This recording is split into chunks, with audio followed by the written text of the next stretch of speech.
This is the meeting of the Information Technology and General Services Committee for Tuesday, September 25th, 2018. Do we have any public speaker cards? No general public comment. No general public comment, so we will go ahead and close general public comment. I am joined today by Councilmember Bob Blumenfield, and we have a card for item number 3, so I'd like to hold item number 3 and recommend items 1, 2, 4, 6, 7, and 9 go on consent. Sounds good. Without objection, that'll be the order. We'll let the exodus happen. Thank you.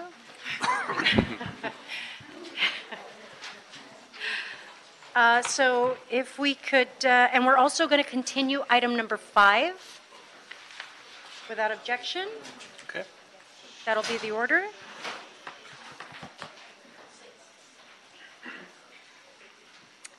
And that will bring us to item number 3 on the agenda.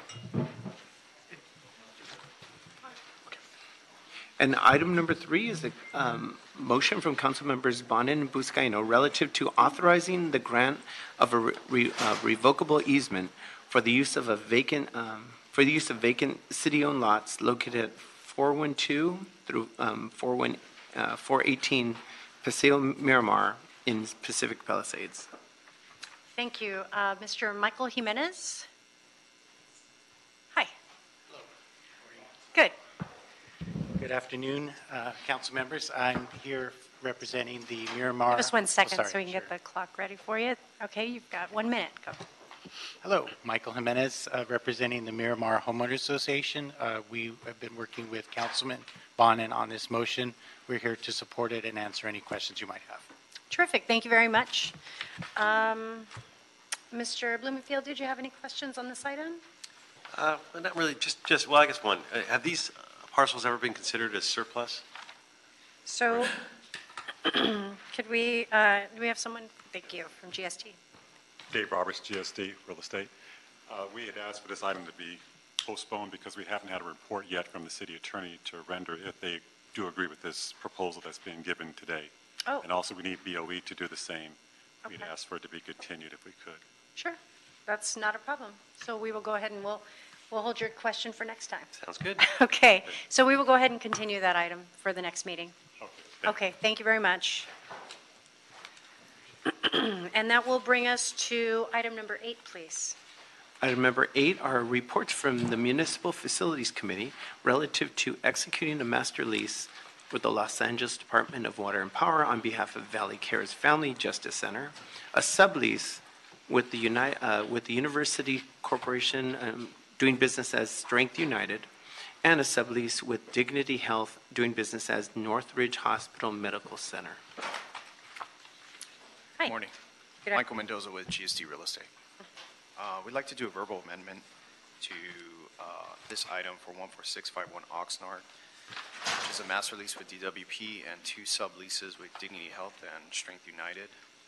Together they operate the Valley Cares Justice Center, which provides support for sexually and domestically abused women and children.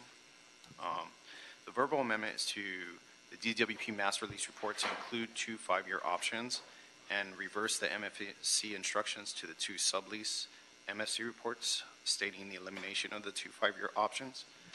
Excuse me. Thus aligning the master lease with DWP and the 2 subleases, making them all consistent. Terrific. Do you have any questions? No questions. Okay.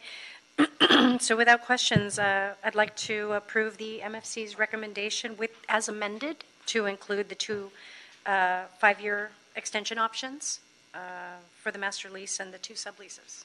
Thank you. Correct. Thank you. Without objection, that'll be the order. Great. Thank you very much. Get through today. So item number 10. Item number 10 is a report from the Information Technology Agency relative to replacing existing GPS transponders technology on Los Angeles Police Department and Los Angeles Fire Department helicopters, and this has also been referred to the Public Safety Committee. Good afternoon. Good afternoon. Laura Ito with Information Technology Agency, and I'm joined by Chief Combs of the Fire Department. Before you is a report back with recommendations and a timeline for replacing the existing GPS transponders on police and fire helicopters. A request for funding for this purpose came up during the 1819 budget hearings, but without sufficient time to fully consider the issue, the Budget and Finance Committee put $1 million into the unappropriated balance and directed ITA to work with police and fire on a report back. ITA's recommendations in this report are fully supported by Fire, Police, and General Services Department. And to provide some background on the issue, the FAA mandated that all aircraft must have automatic dependent surveillance broadcast GPS equipment installed by January of 2020. This safety measure replaces the existing ground radar and navigational aids with tracking systems using more precise satellite signals. The new equipment transmits aircraft GPS position, vertical speed, and aircraft tail number to air traffic control, and future system enhancements will provide the same information for pilots that the traffic control sees. LAPD has 8 helicopters, 11 of which need to be upgraded to comply, and LAFD has 6 helicopters, 5 of which need to be upgraded. The decision as to the equipment to be used for the LAPD helicopters was pretty straightforward. We selected Garmin equipment because they already have 4 helicopters that have that equipment, so this would just standardize the remaining 11 helicopters with that equipment. 10 of those installations can be done by GSD and ITA staff. 1 will be done by a contractor. It's actually not a helicopter, it's a fixed-wing aircraft, so they will do the work. The total cost for those, to upgrade those 11 aircraft, is $620,116. The selection of the equipment for the fire department aircraft was not quite as straightforward. At the time of our initial report back to Budget and Finance Committee, we anticipated that there were a couple of options available, 2 vastly different types of equipment, both of which were certified for use in the Augusta AW-139, which is the fire department's aircraft. One was a relatively economical standalone piece of equipment, a transponder that's produced by Lynx, which would not be integrated into the existing cockpit displays. The other option entails an upgrade of the entire Honeywell suite. If you saw the picture in the report, you can see that it's a lot of equipment, major displays. So it would all be upgraded to the latest phase that vendor produces, which is phase 7. It would include replacement of the computer backend, as well as that processes all the data and integrates new GPS positioning data into the existing built-in display. The upgrade would also add features like four-axis autopilot, which would be more stable, and flight data recorder to better understand the overall aircraft health. In the intervening months since that report back, ITA has researched this Lynx option, and we couldn't find it in use on any Augusta AW-139 helicopter anywhere in North America. In fact, we couldn't find it in use on any comparable public safety aircraft anywhere. And the Honeywell option is in use in over 60 of the Augusta aircraft in the United States, and Fire Department has confirmed that all other public safety agencies using this type of helicopter have gone with the whole Honeywell upgrade. There were additional support and maintenance issues related to using the third-party equipment, the Lynx equipment. Therefore, ITA, as well as Fire and General Services, are recommending achieving the ADSB compliance through upgrading the Honeywell suite for the 3 fire aircraft that require it. There are 2 other aircraft that are light-duty helicopters that can have the Garmin equipment used for the compliance upgrade. That would bring the total cost for 5 LAFD helicopters to $1,765,537. Attachment 1 of the report details the timeline as well as the cost for each helicopters.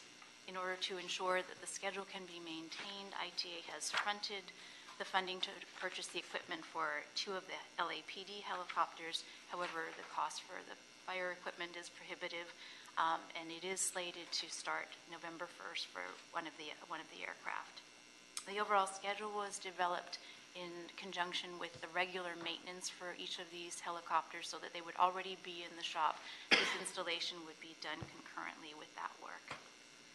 The total required for fiscal year 18-19 is $987,321, which is available in the UB for this purpose.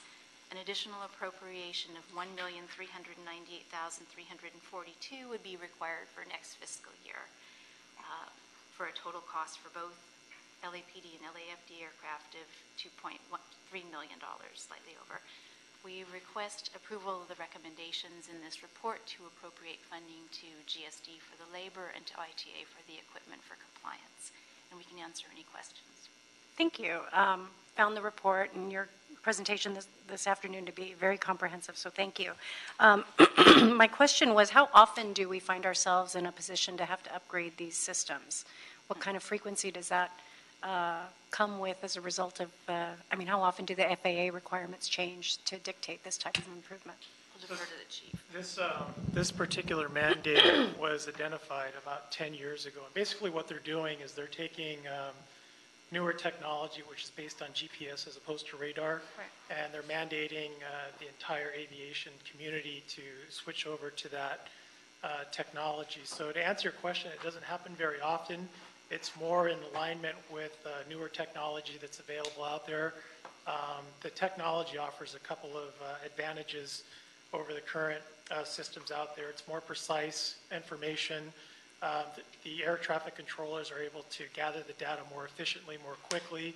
And there's also going to be a potential upgrade to that equipment that probably will not be a mandate, but will allow the actual pilots the ability to see what the air traffic controllers are seeing in their towers. So I don't believe that'll be a mandate, but as the technology starts to advance, we'll start getting different areas to enhance that new technology. So I don't anticipate any other major changes coming along anytime soon.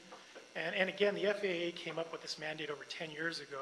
The problem that we're facing right now is that the manufacturers of the newer technology weren't really able to establish the equipment, the software and hardware that goes along with it. So there was a thought that the FAA may back off the hard date of January 1st, 2020. That's not the case. So we're starting to see a big push for the vendors to get the equipment out and everybody to make the change. So to specifically answer your question, we don't foresee any changes like this in the near future. Okay, thank you. And the only other question I have in terms of the projected cost we're firm in terms of what that price is going to be given what we've already estimated in securing the initial expenditure of the $987,000, then that we're firm on the price not changing? Yes. Okay. Those are my only questions, Mr. Bloomfield. All my questions were answered. Thank you. Okay, terrific. Well, without objection, we will go ahead and adopt that item. Thank you very much. And Mr. Clerk, have we cleared the desk? We have. Okay, this meeting is adjourned. Thank you very much.